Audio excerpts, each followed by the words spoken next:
Hello friends, आज हम बात करेंगे vote value of each MLA. एक एमएलए का वोट वैल्यू कितना होता है अलग अलग स्टेट में। अलग अलग स्टेट में हर एक एमएलए का वोट वैल्यू अलग होगा। मीन्स यूपी का जितने भी एमएलए हैं सभी का वोट वैल्यू सेम होगा, बट दूसरे स्टेट के हिसाब से अलग होगा। बिहार का या फिर मेघालय का, गुजरात का, किसी भी स्टेट्स को ले लीजिए आप, सभी का वोट वैल्यू अलग होगा। ये डिपेंड किस में करेगा आपका? ये डिपेंड आपका पॉपुलेशन पे करेगा। ये फॉर्मूला है वोट वैल्यू निकालने का। टोटल कैसे आपका जो निकलेगा, total population of state. Population आपका 1971 का होना चाहिए, करेंट का नहीं होना चाहिए। करेंट कितना सेंसस में है, जैसे 2023 का, वैसे नहीं। 1971 का आपको जनसंख्या पता होना चाहिए। टोटल नंबर ऑफ एमएलए, उस स्टेट में कितना एमएलए है, मीन्स लेजिस्लेटिव कॉन्स्टिट्यूंसी कितना है, इनटू 1/1000। तो ऐसे करके आपका एमएलए का जो वोट वैल्यू हो वो निकल जाएगा। एमएलए का वोट वैल्यू कब काम आता है? जैसे राष्ट्रपति का चुनाव, प्रेसिडेंट का इलेक्शन होती है, तो वहाँ पे अगर ज़्यादा एमएलए यूपी का वोट करता है तो ज़्यादा वोट वैल्यू होगा। तो यूपी का क्योंकि सबसे ज़्यादा पॉपुलेशन है, इसीलिए यूपी का एमएलए का जो पावर है ज़्यादा होता है, वोट वैल्यू ज़्यादा होता है। वोट वैल्यू ज़्यादा तो पावर ज़्यादा। चलिए एक एग्जाम्पल से समझते हैं। यूपी को ही एक एग्जाम्पल पे लेते हैं कि वहाँ का जो एक एमएलए है, तो वहाँ का वोट वैल्यू उसका क्या होगा उस एमएलए का। यूपी का आपको पहले पता होना चाहिए क्या? पॉपुलेशन। कब? 1971 का, 1971 का।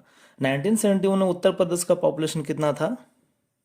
8,38,49,905।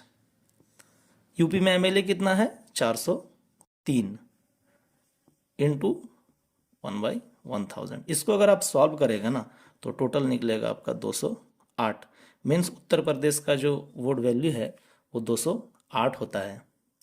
उसी अगर आप, ये तो 208 हो गया टोटल। अगर आपको स्टेट का ही निकालना है तो मल्टीप्लाई आप 403 से कर दीजिए, एमएलए से मल्टीप्लाई कीजिए ना। अभी अगर हम सिक्किम का बात कर लेंगे ना, तो सिक्किम का टोटल पॉपुलेशन कितना था कब?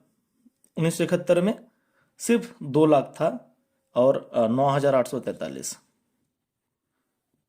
बाय टोटल एमएलए वहां पे सिर्फ 32 ही है।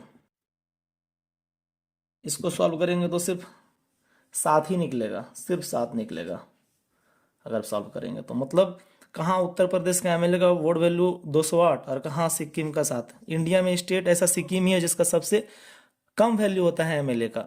मतलब इससे ये बात तो क्लियर हो गया कि जितना ज़्यादा आपका पॉपुलेशन होगा, जितना ज़्यादा पॉपुलेशन होगा उतना वोट वैल्यू होगा। इसीलिए उत्तर प्रदेश का एमएलए पावरफुल होता है। बिहार में जैसे अभी तो उत्तर प्रदेश में आपका कितना है, 25 करोड़ के आसपास आबादी है। कहाँ उस समय 8 करोड़ ही था। तो उसी को ये फिक्स हो गया है, उसी समय का पॉपुलेशन लेना है। बस इसी में जो होगा आपका चेंजेस हो सकता है फ्यूचर में कि हाँ आज 403 एमएलए है तो कल को ज़्यादा होगा। वैसे तो उत्तर प्रदेश बहुत बड़ा स्टेट है, उसको अभी भी अगर आप 3 स्टेट में डिवाइड करेंगे ना तब भी वो बड़ा ही रहेगा। 403। बिहार में दो टोटल लेजिस्लेटिव कॉन्स्टिट्यूंसी 243। बिहार का जो वोट वैल्यू होता है 173 होता है। उत्तर प्रदेश का 208 होता है, और सिक्किम का भी हम लोग पता किए कितना, सिर्फ 7। देख लीजिए अंतर, डिफरेंस। तो बिहार का वैल्यू का ठीक ठाक वैल्यू है। मध्य प्रदेश का होगा या फिर आपका गुजरात का भी ठीक ठाक होगा, महाराष्ट्र। तो ये सब है। तो ऐसे करके आप निकाल सकते हैं vote value of each MLA. Channel को सब्सक्राइब करना ना भूलें और फ्रेंड के साथ शेयर करें। मिलते हैं नेक्स्ट वीडियो में, तब तक के लिए टेक केयर, गुड बाय।